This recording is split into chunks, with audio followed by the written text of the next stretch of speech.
Bem-vindos à Casa do Caminho, né? Que essa nossa tarde de aprendizado seja abençoada. Eu gostaria só de dar um recadinho que é muito importante, que é o das cestas básicas, né? Nós ajudamos cerca de 70 famílias e crianças. E agora que vem entrar o mês de fevereiro, a prioridade assim, do que está mais em falta é o leite em pó, o óleo, o feijão e o arroz. Então, quem puder trazer, né, não precisa trazer todos os itens, né, um só já é uma grande ajuda. Vamos agora cerrar os nossos olhos, nos ligar ao alto, nos ligar ao nosso Pai e ao nosso querido Mestre Jesus. Pedimos com humildade que Ele possa abrir nossas mentes e nossos corações para receber as lições dessa tarde. Senhor, obrigada pela oportunidade de estar sempre aprendendo no nosso dia a dia, com o nosso cotidiano, e nesses momentos em que nos reunimos para o aprendizado das palavras do Mestre Jesus e de todos os missionários, que sempre nos ensinam uma pérola que devemos guardar com muito carinho no nosso coração e transformá-la para o nosso caminho, para a nossa evolução e para o nosso crescimento no bem. Obrigada, Senhor, obrigado aos dirigentes desta casa por preparar este ambiente tão pacífico, tão harmônico, que possamos então estar abertos para o ensinamento. Que assim seja, graças a Deus. E a lição de hoje, né, quem vai nos trazer é o Marx, é sobre dor, né? Dor e reparação. Obrigada. Boa noite a todos. Boa tarde a todos. É que faz muito tempo que eu não faço palestra à tarde. Normalmente é só à noite, que antes eu fazia aqui à tarde, né? Mas aí por mudança de horário do meu serviço, acabou não dando, e aí só fazendo à noite mesmo, né? Por isso que eu ainda estou à noite, né?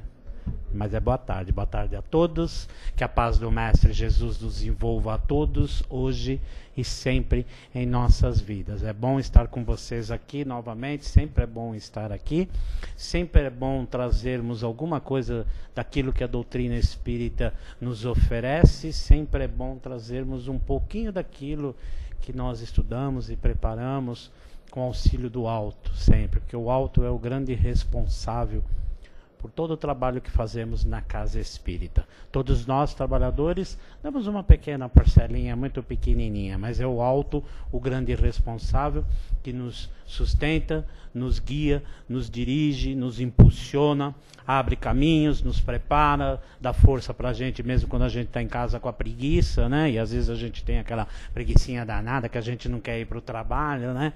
Mas a gente precisa ir, e é o alto sempre dando toda essa sustentação para que a gente possa trabalhar pela doutrina espírita e o seu esclarecimento. Esclarecimento que vem para nós mesmos, porque somos nós que devemos ser cada vez mais esclarecidos para melhorarmos a nossa vida, a nossa passagem, a nossa estada aqui pelo nosso mundo, pelo nosso planeta. Oi, Renata, tudo bem?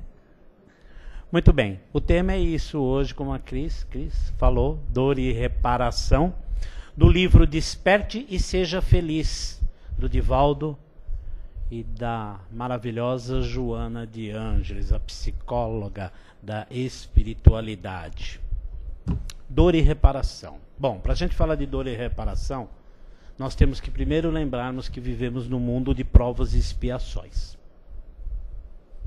Segundo mundo na escala dos mundos. Apenas o segundo nível. Até outro dia éramos ainda um mundo primitivo. Hoje já somos um mundo de provas e expiações. Já melhoramos, hein? Mas ainda somos o segundo nessa escala. Por isso temos muito a melhorar. Quais são as características de um mundo de provas e expiações? A característica principal no mundo de provas e expiações é que o mal ainda sobrepõe-se ao bem. Ainda existe mais o mal no mundo de provas e expiações do que o bem. E quando eu falo mal, eu gosto sempre de frisar isso, não é esse mal agressivo que nós vemos, daquele que mata, daquele que rouba, daquele que estupra e por aí vai. Não é só esse também, é claro. Mas aquele mal que ainda existe dentro de nós, do orgulho, do egoísmo, da inveja, do preconceito, da intolerância. Esses são os males que ainda existem dentro de nós. Então, para nós falarmos dor e reparação, sobre dor e reparação, nós temos que lembrar isso, é fato. De que somos espíritos de provas e expiações vivendo no mundo de provas e expiações, onde a dor, ela é presente. Não só a dor física, né, mas a dor moral, a dor espiritual, ela se faz presente. E necessária, inclusive, para que nós possamos aprender. Já que nós temos dificuldade de aprendermos pelos caminhos do bem, pelo amor, como nós sempre falamos, e a espiritualidade que nos fala isso, então nós precisamos da dor, que é uma ferramenta pedagógica de ensino. É isso que é a dor. Não é sofrimento puro, mas sim uma ferramenta de ensino. É uma maneira que a vida usa para nos ensinar quando erramos e quando não conseguimos trilhar os bons caminhos e aprendermos e nos reformarmos através do bem, do nosso crescimento e do nosso aprendizado. As nossas dores, os nossos sofrimentos são pessoais e intransferíveis. Não adianta a gente querer terceirizar a nossa dor e o nosso sofrimento. A gente está sempre terceirizando tudo, né? Hoje em dia se terceiriza tudo. E às vezes a gente quer terceirizar o nosso sofrimento, passar para o outro também. Não dá.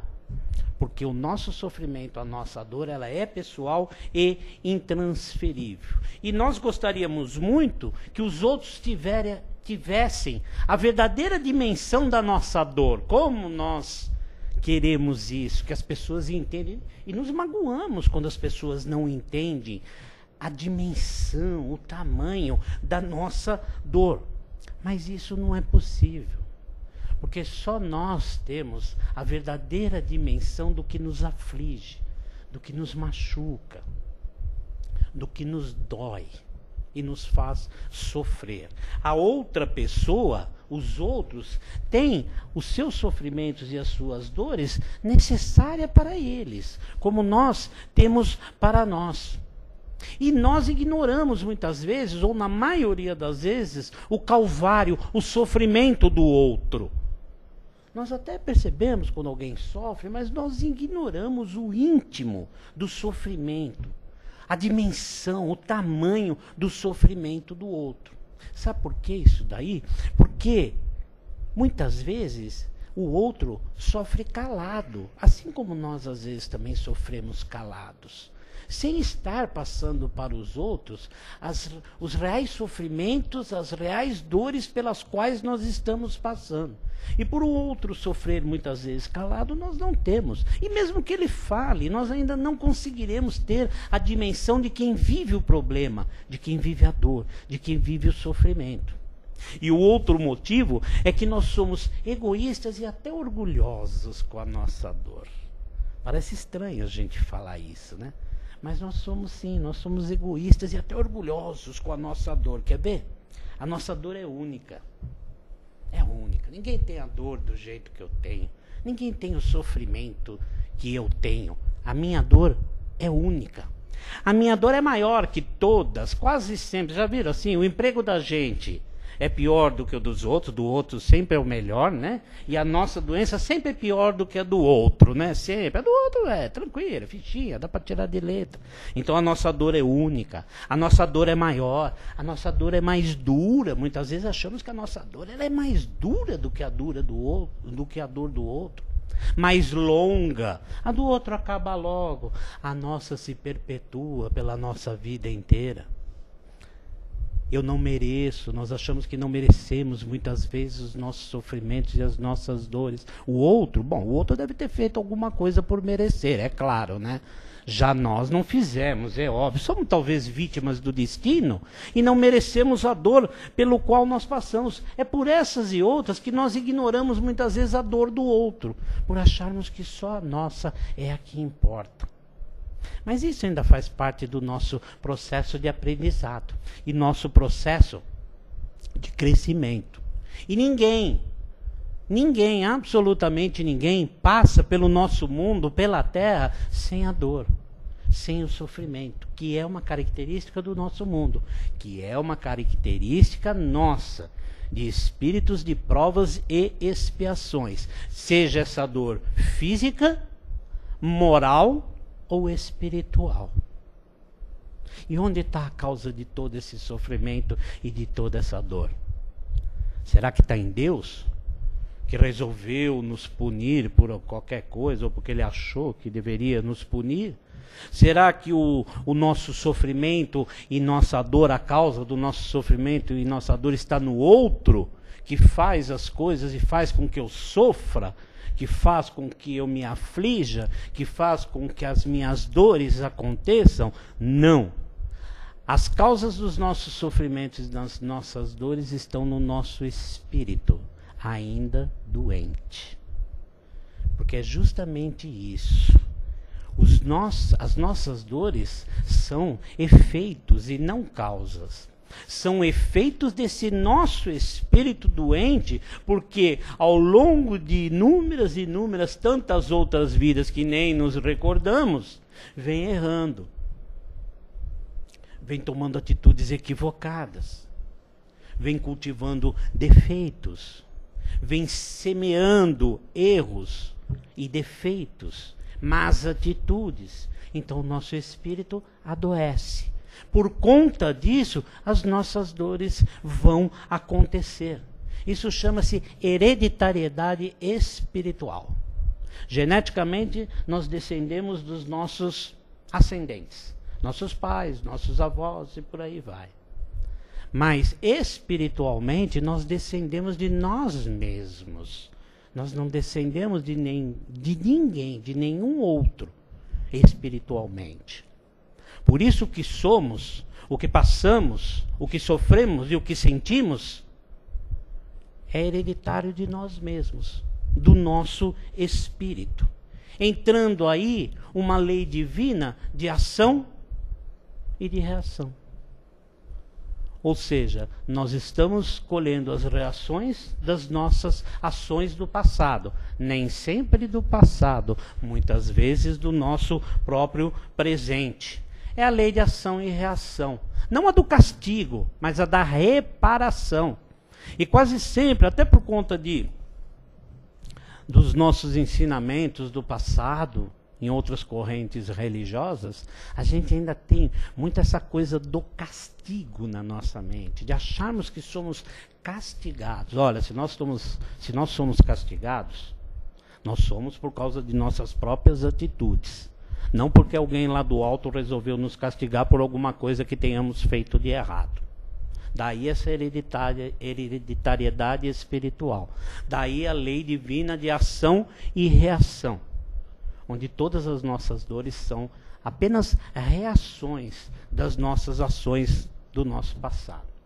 Bom, se vamos conviver com as nossas dores, e vamos, porque todos nós as passamos em maior ou menor intensidade na nossa vida, todos nós a passamos, nós vamos ter fatores negativos que vão atrapalhar a maneira como passamos as nossas dores, e fatores positivos que vão auxiliar a vivenciar essas nossas dores, essas nossas dificuldades. Como fatores negativos, nós temos a revolta, que torna a nossa dor insuportável, porque nos revoltamos. Nos revoltamos contra a vida, nos revoltamos contra as outras pessoas, nos revoltamos contra Deus, por conta daquilo que passamos. E as nossas dores se tornam então insuportáveis. O desespero torna a nossa dor maior do que ela é ainda, porque nos desesperamos pela falta do conhecimento, pela falta de fé e de tantas outras coisas. Então essa dor se torna maior ainda. O desânimo, que dificulta a superação dos nossos sofrimentos e das nossas dores. E a mágoa, que torna a nossa dor mais rude. Mas nós temos fatores positivos que vão nos auxiliar nesse processo de aceitação, de convivência e de reparação dos nossos erros e aprendendo a conviver melhor com as nossas dores, os nossos sofrimentos. E aí nós temos, primeiro, a aceitação como algo natural, que é a dor. Ainda é alguma coisa natural. Que se nós falamos que faz parte, o nosso sofrimento, de uma lei de ação e reação por conta de equívocos do nosso passado, de atitudes equivocadas do nosso passado, então é natural que nós passemos o que estamos passando. O conhecimento das leis divinas, e aí a doutrina espírita entra nos favorecendo. Porque a doutrina espírita nos explica o porquê do nosso sofrimento, o porquê das nossas dores, mostra-nos uma lei de causa e efeito, uma lei de ação e reação, mostra-nos todas as consequências dos nossos atos. Ela não nos cobra nada, nós sabemos disso, nem nos impõe nada a doutrina espírita, mas nos mostra as consequências das nossas atitudes, dos nossos atos, e nos mostra que tivemos outras vidas. E que com certeza erramos. Não é talvez, é com certeza erramos, porque ainda estamos no mundo de provas e expiações, passando pelos nossos sofrimentos e as nossas dores. Então nós ainda erramos bastante, como ainda estamos errando. Tudo bem, a gente já está tentando melhorar. E já estamos melhorando, é claro, mas ainda erramos, infelizmente, bastante. E fé. Fé é uma coisa que se cultua, se cultiva e que vai se aprendendo ao longo do tempo. Outra coisa que a doutrina espírita nos favorece. Porque a partir do momento que nós começamos a ter o conhecimento dessas leis divinas, nós começamos a desenvolver mais a nossa fé. Não a fé apenas por ter, mas a fé por conhecer. A tal da fé raciocinada. Então eu tenho fé num futuro melhor, porque eu sei que esse futuro vai acontecer. Eu tenho fé em mim, porque eu sei que eu posso melhorar, eu sei que eu posso ser alguém um pouco melhor para facilitar a minha vida lá no futuro. E essa fé existe e tem que existir dentro de nós, só que a gente precisa desenvolver mais essa fé. Lembra daquela passagem de Jesus? Se tivesses a fé do tamanho de um grão de mostarda, que é minúsculo, poderias dizer a essa montanha, se move para lá, e ela se moveria, e outras coisas mais. Então Jesus faz essa analogia para mostrar o quanto nós não temos fé, ou melhor, o quanto a nossa fé é muito fraca. Fraquíssima.